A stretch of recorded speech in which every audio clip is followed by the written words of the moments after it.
আসসালামু আলাইকুম ওয়া রাহমাতুল্লাহি ওয়া বারাকাতুহু। প্রিয় দর্শক, আজকে আমি এমন একজন ব্যক্তির জীবনী আপনাদেরকে শোনাব যাকে আমরা সবাই সম্মান করি, মহব্বত করি, ভালোবাসি। আমরা অন্তর থেকে তাকে বিশ্বাস করি। তিনি সাধারণ কেউ নন। তিনি হলেন আল্লাহ রাসূল সাল্লাল্লাহু আলাইহি সাল্লামের জামাতা হযরত আলী রাদিয়াল্লাহু তাআলা আনহু, যিনি দুনিয়ার বুকে জান্নাতের সার্টিফিকেট পেয়েছেন। আবার ইসলামের চতুর্থ খলিফা। ওনার পরিচয় নতুন করে দেওয়া লাগবে না, এটা আমি জানি। তবে আল্লাহ রাসূল সাল্লাল্লাহু আলাইহি সাল্লাম তার অসংখ্য প্রশংসা করেছেন। হাদিস থেকে এটা আমরা স্পষ্ট জানতে পারি। আল্লাহ রাসূল সাল্লাল্লাহু আলাইহি সাল্লাম আলী রাদিয়াল্লাহু তাআলা আনহু সম্পর্কে যতগুলো প্রশংসা এবং ফজিলত বর্ণনা করছেন, তার মধ্যে একটি হলো আল্লাহ রাসূল বলছেন, আনা মাদিনাতুল ইলম ওয়া আলী বাবুহা। আমি হচ্ছি জ্ঞানের শহর আর আলী হচ্ছে তার দরজা। এবার আপনারা চিন্তা করে দেখুন, আলী রাদিয়াল্লাহু তাআলা আনহু কত বড় জ্ঞানী ছিলেন। আলী রাদিয়াল্লাহু তাআলা আনহু ইসলামের জন্য যে পরিমাণ অবদান রেখেছেন, খেদমত করেছেন, ইসলামের ইতিহাসের পাতায় শুধু নয়, হাদিসের পাতায়ও হযরত আলী রাদিয়াল্লাহু তাআলা আনহুর নাম স্বর্ণ অক্ষরে অঙ্কিত হয়েছে। তো যাই হোক, আজকে আমি আলী রাদিয়াল্লাহু তাআলা আনহুর অসংখ্য ঘটনাবলী থেকে একটি ঘটনা আপনাদেরকে শোনাবো, যেটা শুনলে অবশ্যই বুঝতে পারবেন তিনি কত বড় মাপের একজন জ্ঞানী ছিলেন, বুদ্ধিমান ছিলেন।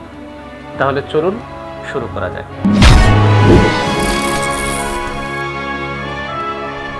খলিফা ওমর রাদিয়াল্লাহু তাআলা আনহুর জামানা। চতুর্দিকে ইনসাফে পরিপূর্ণ। কোথাও খুন খারাপি, চুরি, ডাকাতি, ছিনতাই, রাহাজানি, ধর্ষণ তো দূরের কথা, ইফটিজিংয়েরও কোনো আশঙ্কা নেই। কারণ ওমর রাদিয়াল্লাহু তাআলা আনহু কত বড় খলিফা ছিলেন, কত বড় রাষ্ট্রপ্রধান ছিলেন, এটা আমরা সবাই জানি। তো দুজন পুলিশ একজন যুবক আসামিকে ধরে নিয়ে যাচ্ছে। পথিমধ্যে সেই যুবক আলী রাদিয়াল্লাহু তাআলা আনহুকে দেখতে পেয়েই চিৎকার করে করে বলছে, হে আলী, আপনি আমাকে রক্ষা করুন, আমাকে বিনা অপরাধে ধরে নিয়ে যাচ্ছে। এই আওয়াজ কানে আসতেই হযরত আলী রাদিয়াল্লাহু তাআলা আনহু কাছে চলে আসলেন।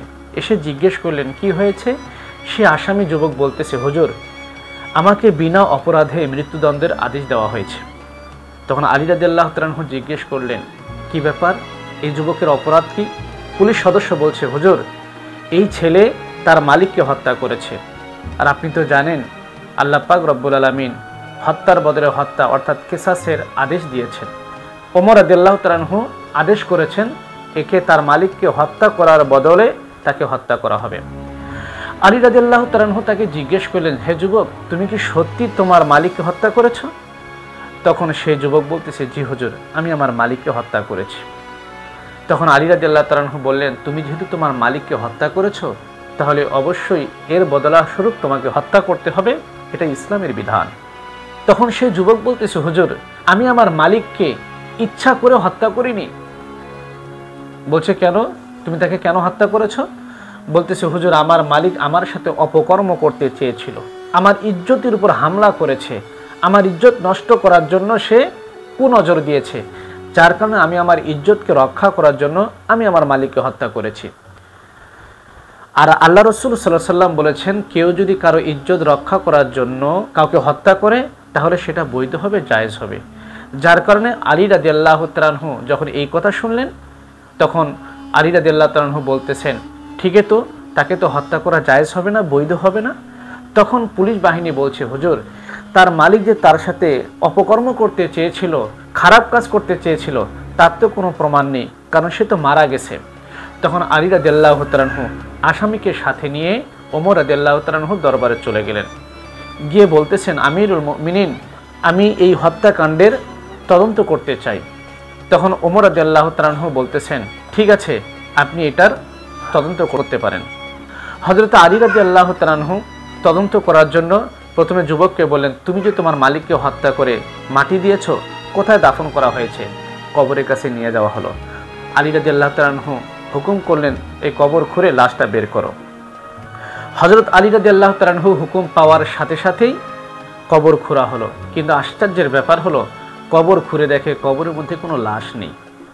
তখন আলী রাদিয়াল্লাহু তাআলা আনহু সেই যুবককে সাথে নিয়ে ওমর রাদিয়াল্লাহু তাআলা আনহুর কাছে গিয়ে বলতেছেন, আমিরুল মুমিনিন, এই ছেলে পুরা নির্দোষ, সম্পূর্ণ নির্দোষ। এই যুবকের মালিক সত্যি সত্যি তার সাথে অপকর্ম করতে চেয়েছিল। তখন ওমর রাদিয়াল্লাহু তাআলা আনহু বললেন, আপনি কিভাবে বুঝলেন যে তার মালিক তার সাথে অপকর্ম করতে চেয়েছিল? প্রমাণ কোথায়? বলতেছে, আমি আল্লাহ রসুল সাল্লাল্লাহু আলাইহি সাল্লামের হাদিস যতটুকু শুনেছি, যদি কেউ কারোর সাথে অপকর্ম করতে চায়, অর্থাৎ সমকামিতা করতে চায়, তাহলে তাকে যেখানে দাফন করা হোক না কেন, তার লাশটাকে কওমে লুতের মধ্যে স্থানান্তরিত করা হয়, সেখানে তাকে ট্রান্সফার করা হয়। আমি নিশ্চিত হয়েছি আল্লাহ রসুল সাল্লাল্লাহু আলাইহি সাল্লামের হাদিস অনুপাতে তার মালিক তার সাথে অপকর্ম করতে চেয়েছিল। যদি না হতো তাহলে অবশ্যই তার লাশ কবরের মধ্যে থাকতো। তখন ওমর রাদিয়াল্লাহু তাআলা আনহু, আলী রাদিয়াল্লাহু তাআলা আনহুর এই তদন্ত দেখে তিনি সঙ্গে সঙ্গে বললেন, লাউলা আলী হালাকা ওমর, যদি আলী না থাকতো তাহলে ওমর ধ্বংস হয়ে যেত। প্রিয় দর্শক, আজকে আমাদের সমাজেও অহরহ খুন হচ্ছে। খুন করে একজন, কেন করে? শুধু তদন্ত কমিটি গঠন হয়, সুস্থ তদন্ত হয়ে সঠিক বিচার আমাদের বাংলাদেশে হয় না। আপনারা কি বলেন? এখান থেকে আরেকটি শিক্ষণীয় বিষয় হলো, আজকে আমাদের সমাজের মধ্যে, আমাদের মুসলিম দেশের মধ্যে সমকামিতাকে প্রমোট করার জন্য নোংরা জঘন্য চেষ্টা চলতেছে, চক্রান্ত চলতেছে। এই ঘটনা থেকে আমরা এটা শিখলাম যে সমকামিতা কত জঘন্য অপরাধ। অতএব আমরা এই শিক্ষা থেকে, এই চক্রান্ত থেকে নিজে এবং দেশবাসীকে হেফাজত করার জন্য আমাদেরকে অবশ্যই পদক্ষেপ নিতে হবে, সজাগ হতে হবে, ব্যবস্থা নিতে হবে। প্রিয় দর্শক, ঘটনাটি আপনাদেরকে কেমন লাগলো অবশ্যই কমেন্ট করে জানাবেন।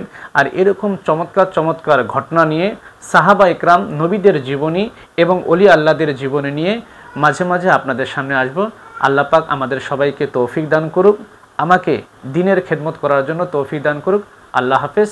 দেখা হবে আমাদের পরবর্তী ভিডিওতে। আসসালামু আলাইকুম ওয়া রাহমাতুল্লাহ।